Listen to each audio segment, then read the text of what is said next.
Brother, help me, please. I'm calling on all my brothers and all my sisters.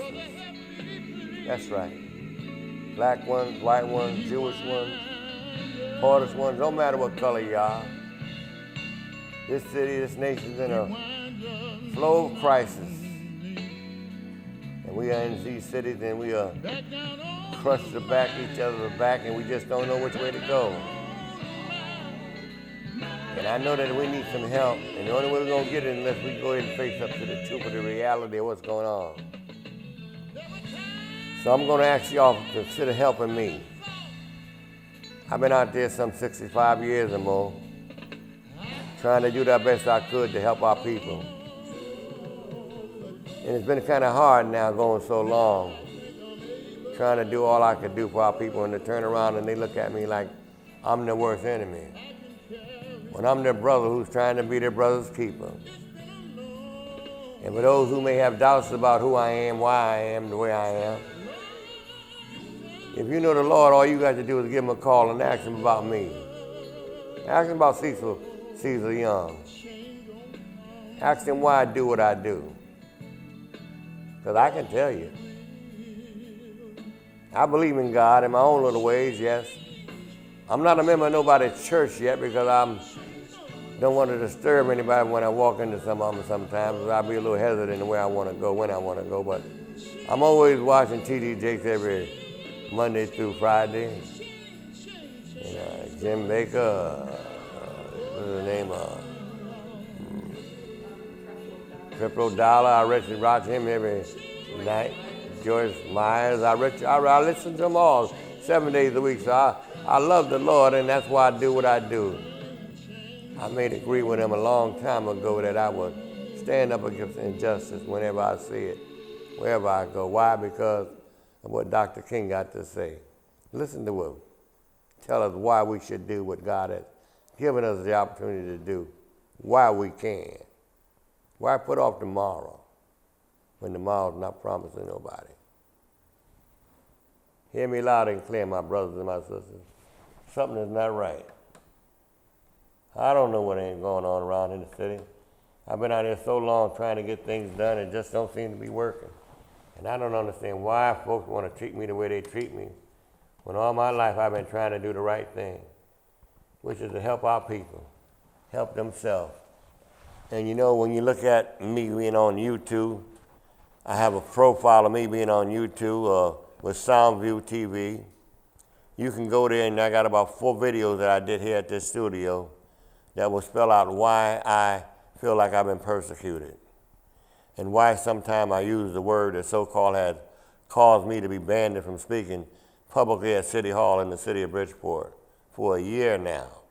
For a year now, I've been violated from speaking at City Hall, a public place where I pay taxes at. But because of me wanting a full investigation as to why these people who work for the city of Bridgeport would violate my rights after 27 and a half years. Look at them all: Jody Paul, Dr. Mary Evans, what's the other lady? Janice Hawkins, Labor Relations Director. All of these are people of color. You know, and you say to yourself, what good does it do to put people of color that look like you and me if they're not going to help us? And it troubles me that when I say to myself that there were black and white conspirators that violated my civil rights. Now here are the white ones: Gerald Weiner, Mike Cohad. Okay? They had no right to do what they do to me. Mr. Murphy, they had no right to do to me. So I'm asking the Connecticut Post, I'm asking the WICC, I'm asking any press that ain't afraid of exposing what they did to me to investigate this allegations. You know, you talk about 17 years a slave. I feel like I've been through, 12 years a slave. I feel like I've been through 17 years a slave. Yeah, I wasn't beat down by no police.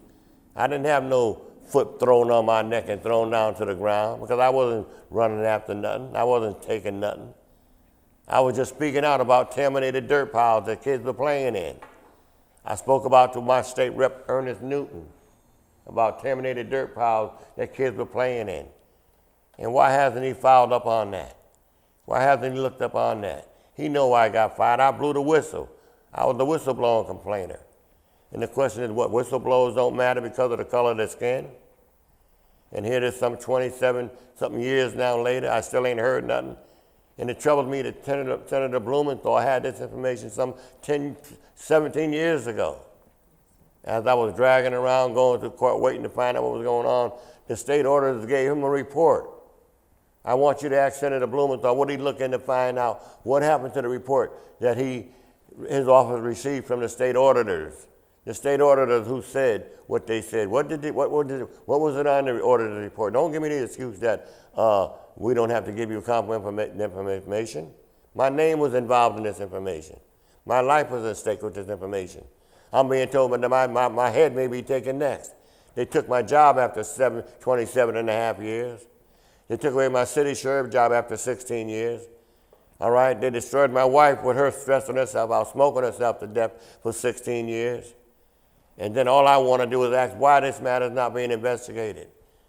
All I want to know is that I feel so sorry because of the stress I put on her to make sure, to prove that what I was fighting for was right, and she knew it, and she fought with me day in and day out.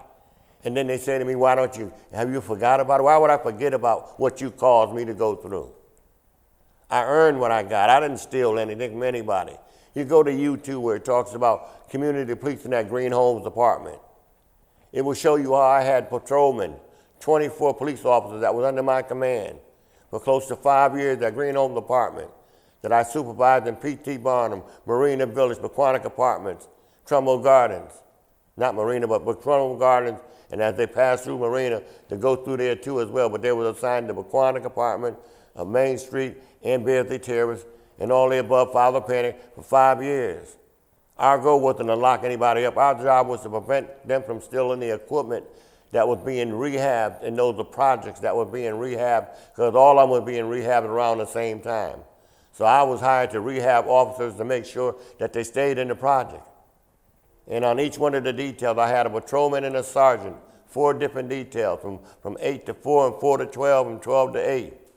And I got paid $625. I could have left the rest of them alone, but because they had a problem in staying there, they hired me, Cecil Young, a brother from the hood. All right? No real training about how to tell police where to go, what to do, but they did it. Why? Because they related to what I was talking about. They understood what I was talking about. And I approached them with diplomacy, and they did the job, and they did it well, and I'm proud of what they did because it made the residents safer. Look at these residents here on Green Homes when you look at the video. You will see them talk about how much more safer it is from P.T. Barnum. You will hear them talk about how it's much more safer at Green Homes Apartment.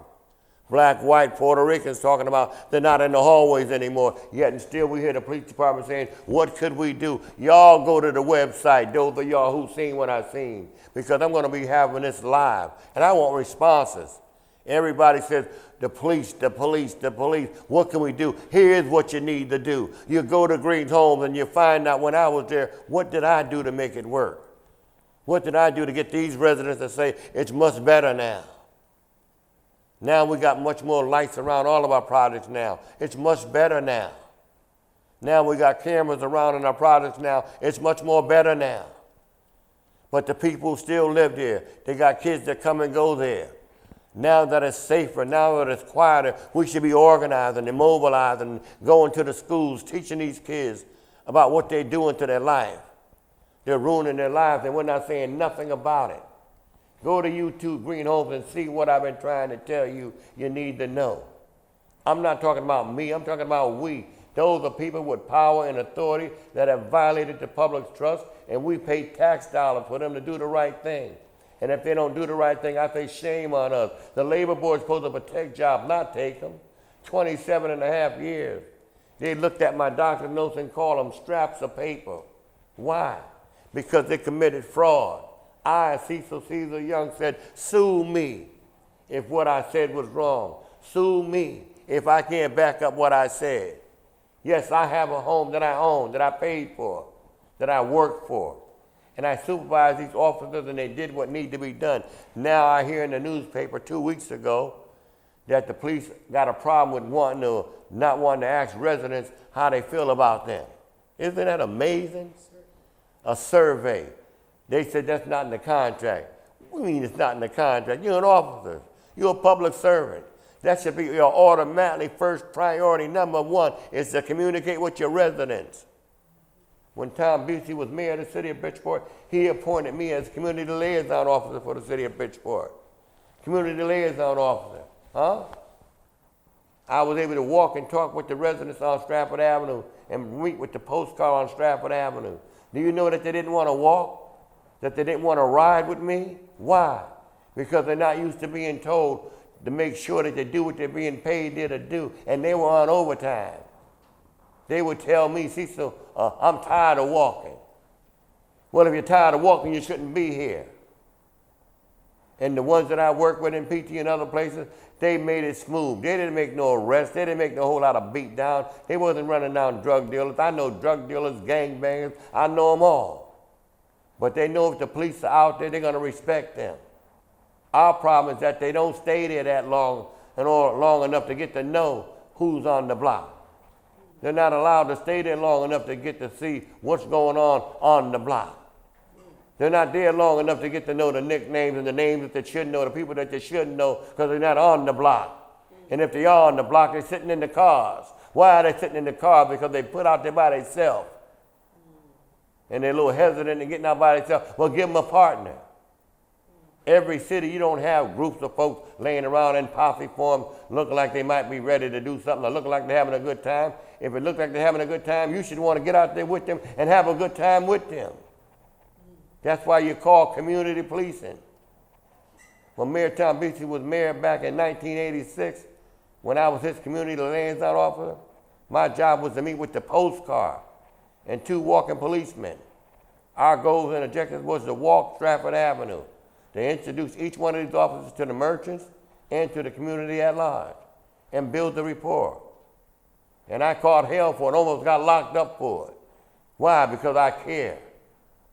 I care because I was born and raised in this city.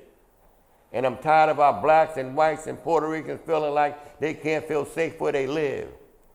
Dr. King sacrificed his life for us to have the right to come and go and to feel free. And we don't feel free in our own neighborhood. So when we get upset about white coming look like white flight, I will leave too in conditions like that. When people have to live in fear. You put all these rules and regulations on us, making us feel like we got to comply to what you want instead of what we need. We need people that care about what's going on in our city.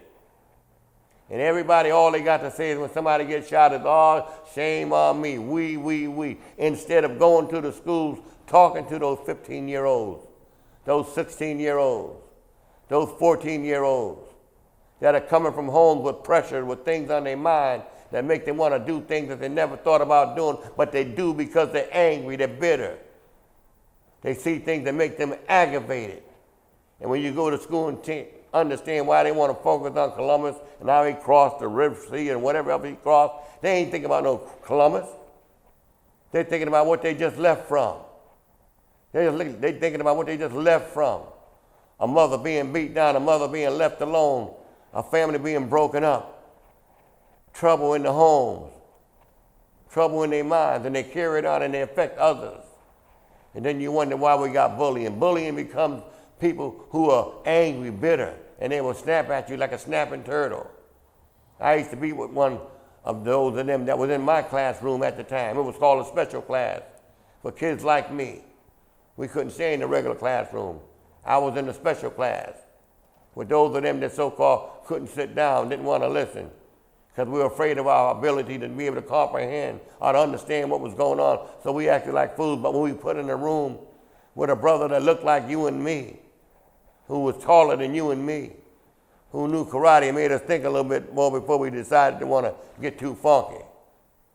Not that all of them got to look that way, but because of his kindness and his fatherhood that he showed us as kids growing up without fathers.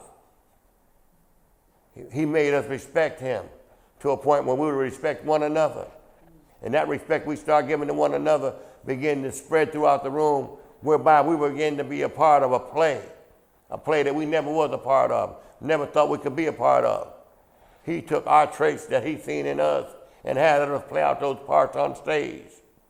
My part was the clown. Whether or not it seizes me, ka-choo, ka-choo, ka-choo, ka-choo. We cannot stop from seizing sea, ka-choo, ka-choo, ka-choo. I sneeze all night, all the night. Huh? Those are the things he taught us that we remembered. Oldest Bohan and another brother in the hood, a fighting brother, knock you down 2 minutes. Okay? I'm a snapping turtle man, and I rheumatiz so bad. He's rheumatizing so bad because of what's on his mind, because of what he's seeing, what he's going through.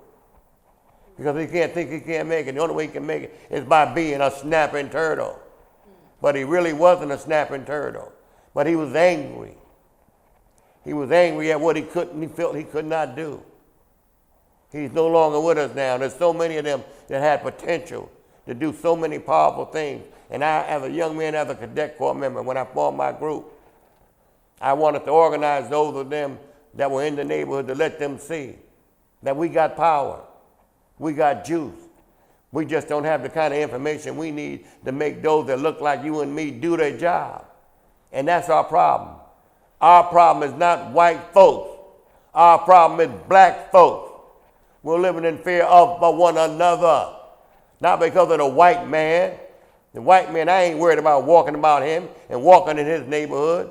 But I'm afraid to walk in my own black neighborhood night or day. You walk down Stratford Avenue, it's so dark down Stratford Avenue, it's a shame and a disgrace. And you talk about you building up. Light it up before you build it up. Look at Green Homes now, they got lights that you can see across the highway. Look at P.T. Barnum now, you got lights that you can see from Black Rock to P.T. Barnum. They got microphones set up in different locations to keep an eye on what's going on. We need what we need. And if it's working, put more out there. You ain't heard nobody in Father Panic being shot. You ain't heard nobody in PT being shot, if not but one in PT and one in Green Home compared to what it used to be. I took 3 or 4 people to the hospital in PT that was shot myself alone and saved Officer Tony Simmons' life when he was shot on Stratford Avenue. So I travel this city. I know this city. I know the players. I know the good guys and the bad guys. And they respect me and I respect them. I'm not nobody's puppet. I'm not nobody's rat. I'm going to do this program for another month or 2, and I want to find out from you, the people. If I'm saying what needs to be said and you like what I'm saying, I want you to call this show. I want you to talk about what you feel. I want you to tell me if you agree with me or not, and if you don't, tell me. Don't skin and grin in my face. My life is at stake.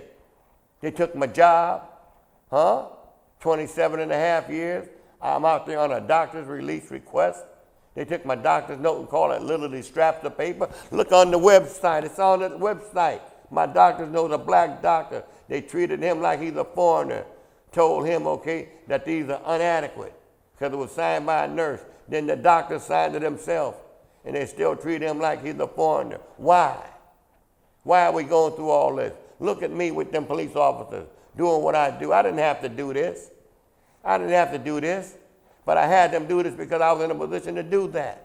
Their job was to watch equipment, to watch abandoned buildings, but I had the buildings secured, and I put them in a position where they can walk around, and they can talk around, and they can talk to the people in the city so that they will know good and well that I, Cecil Young, supervised the superintendent of police, Garcia, there.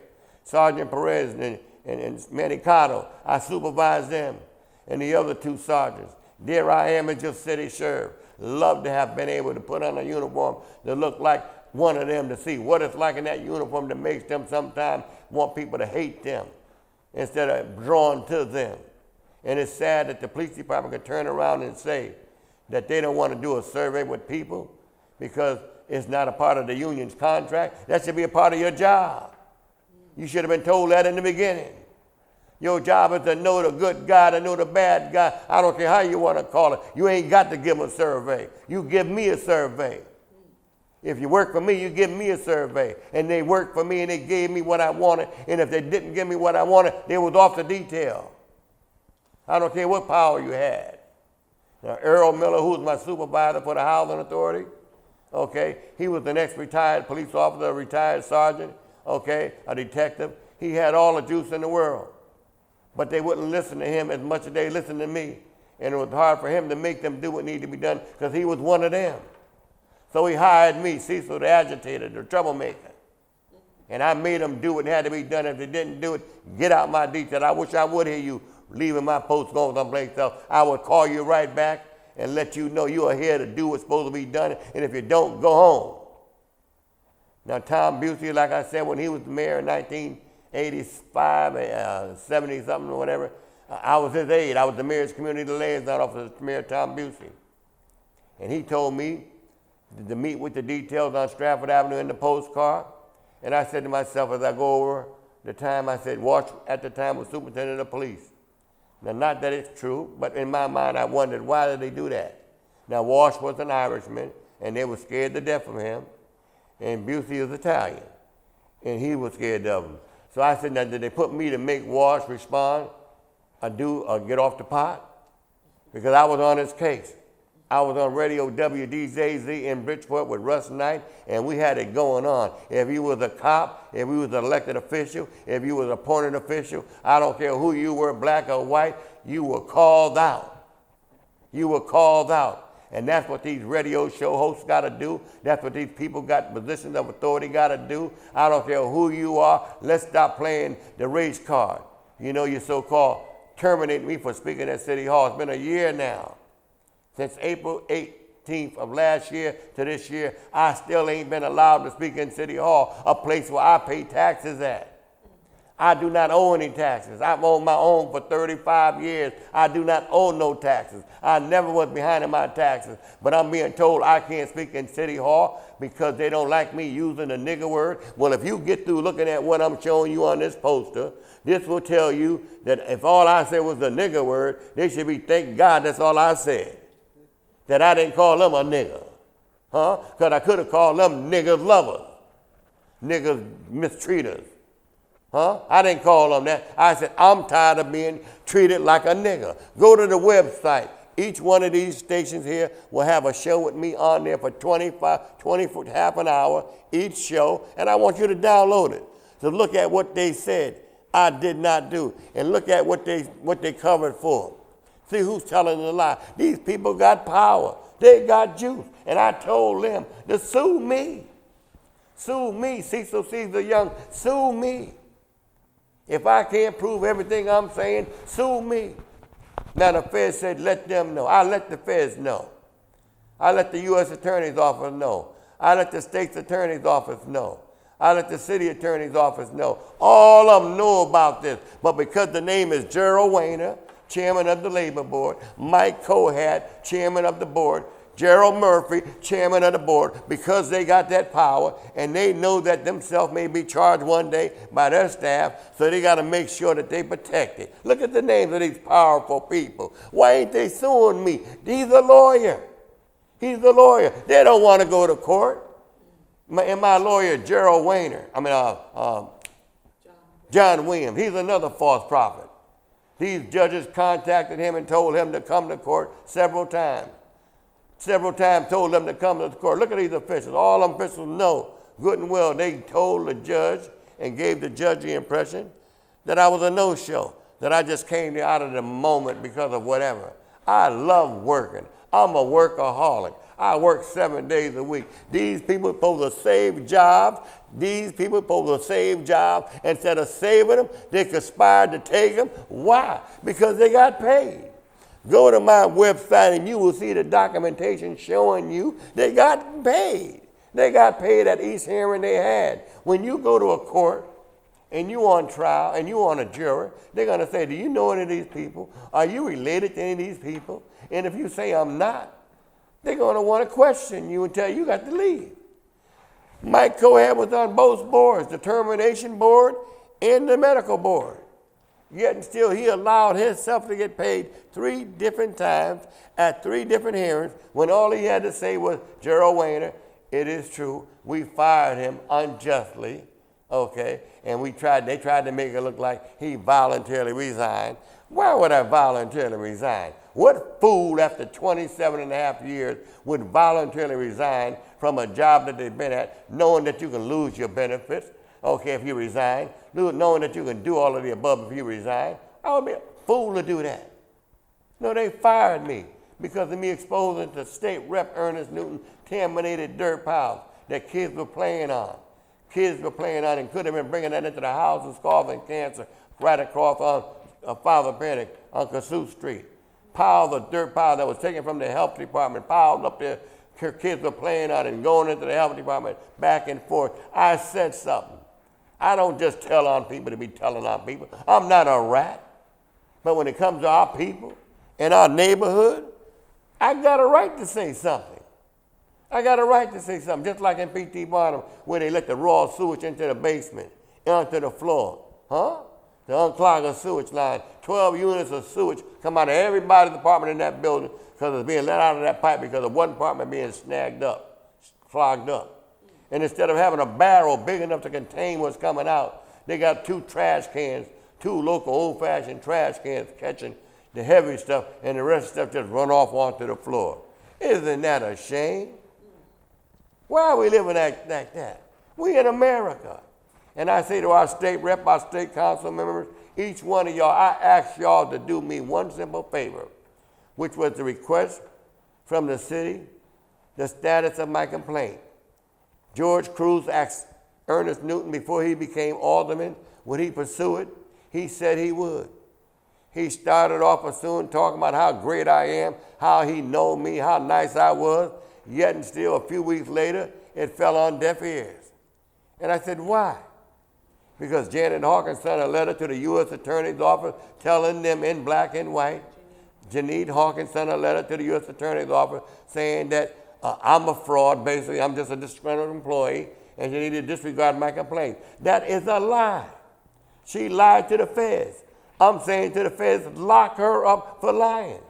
She got promoted. She became Ganem's chief aide now because of that lie. She shouldn't be allowed to be promoted for lying. That's the reason why cops do what they do, because they know they got a city attorney that's going to protect their rights, whether they're right or wrong. And I'm saying to the city attorney, I respect you, Mark, as your job, but your job sometimes is very, very hazardous to the people that you're supposed to be protecting and serving. And I'm saying, stop that. Give them their break too. They deserve it. You can do that. Please do it in the name of our great father, our great leader, the one who stood for those of them who nobody else would stand for. You know what I'm talking about, Dr. King. He's the man of the hour, Mr. Tower of Power. He has it all in his hand. I just don't know why you won't just go with what I'm saying.